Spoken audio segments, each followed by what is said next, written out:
Сәлем көрермен, менің арнама қош келдің. Менің арнам бірінші рет болса, менің есімім Маружан. Бүгінгі видеода мен Do It Yourself, яғни DIY видеоны түсіремін. Қазақша осы рубриканы атасақ, онда ОЖ деп аталады. Өзің жаса, өз қолмен жаса.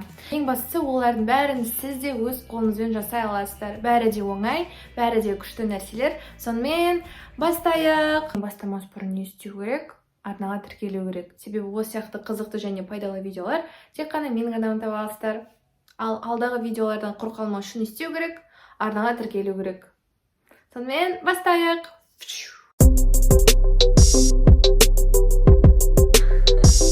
Сонымен біздің алғашқы DIY-ымызға біздің кроссовкаларымыз керек.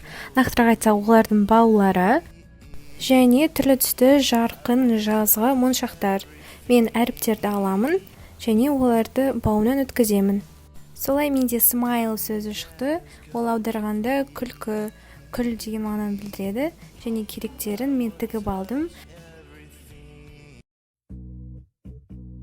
Солай біздің алғашқы DIY-ымыз дайын. Негізінде мен осындай суретті қалаған едім. Солай мен далаға тез-тез шығып, адамдар көрмей тұрғанда, аяғымды аспанға көтеріп, осындай қалған суретімді түсірдім. Менің тағы да басқа суреттерімді көргің келсе, онда менің инстаграмға тіркеліп кет. Ол жақта мен күнделікті өмірімді историяларды және әдемі пост видеоларды саламын. Енді тезірек үйге қайтып, екінші DIY-ды көрсетейін. Енді мен осындай скучный кофтамды өзгерткім келді. Ол үшін менің қабырғадағы ұнайтын суретімді таңдадым. Ол осындай күшікті.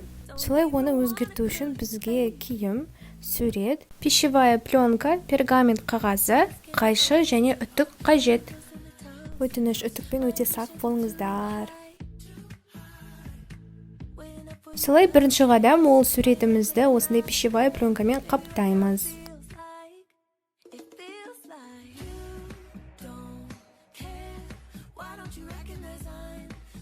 Одан кейін пергамент қағазын суретімізден кішкене үлкенірек етіп қиямыз.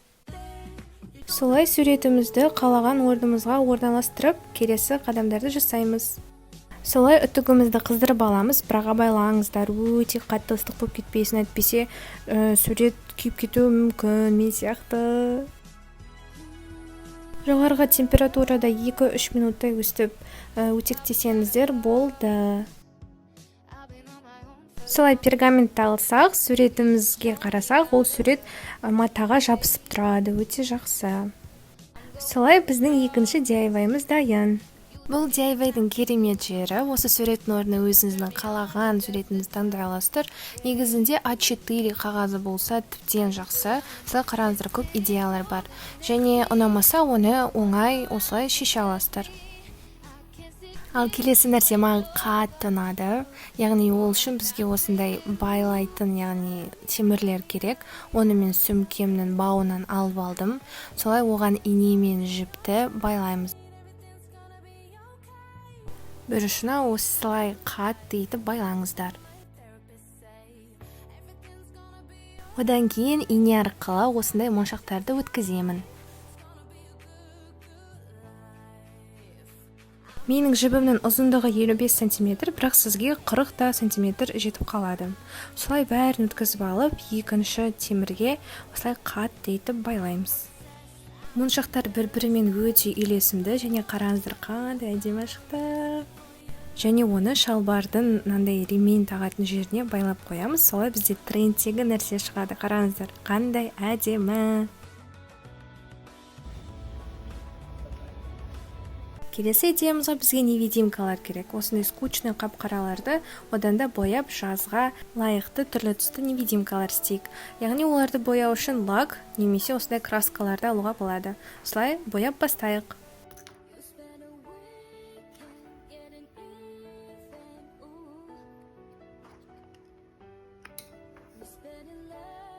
Негізінде осындай невидимкалар өте атақты, әсіресе кей-поп әртістерде. Дженнидан көріп алдым мен негізінде. Дженни сияқты тағамын. Үстіндегі киімі дәл осындай түсте болды. Бұндай невидимкалардың айырмашылығы, бұлар көріну керек. Ал невидимка атынан байқағаныңызда ол көрінбеу керек. Ал мыналар көрсетеміз енді бұларды.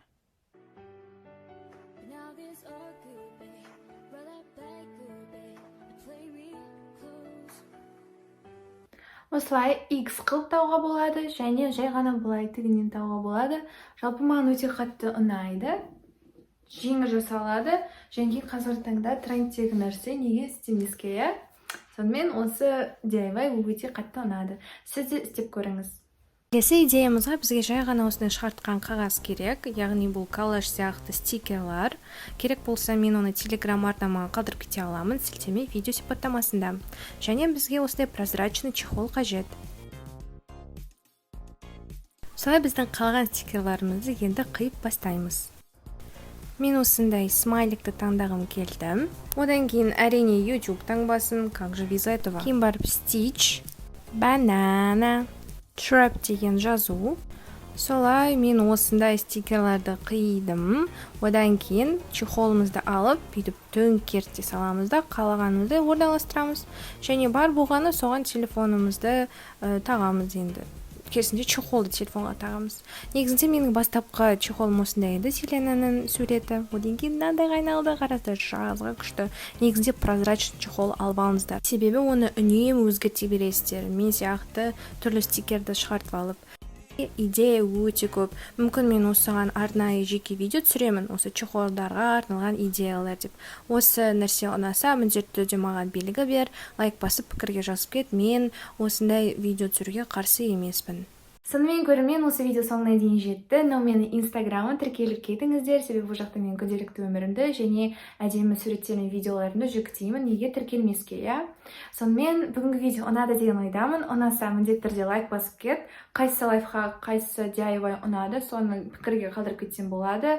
Немесе өзіңнің қолданып жүрген идеяларымен бөліс пікірге. Мүмкін келесі видеода сенің атыңнан мен осы идеяммен бөлісемін.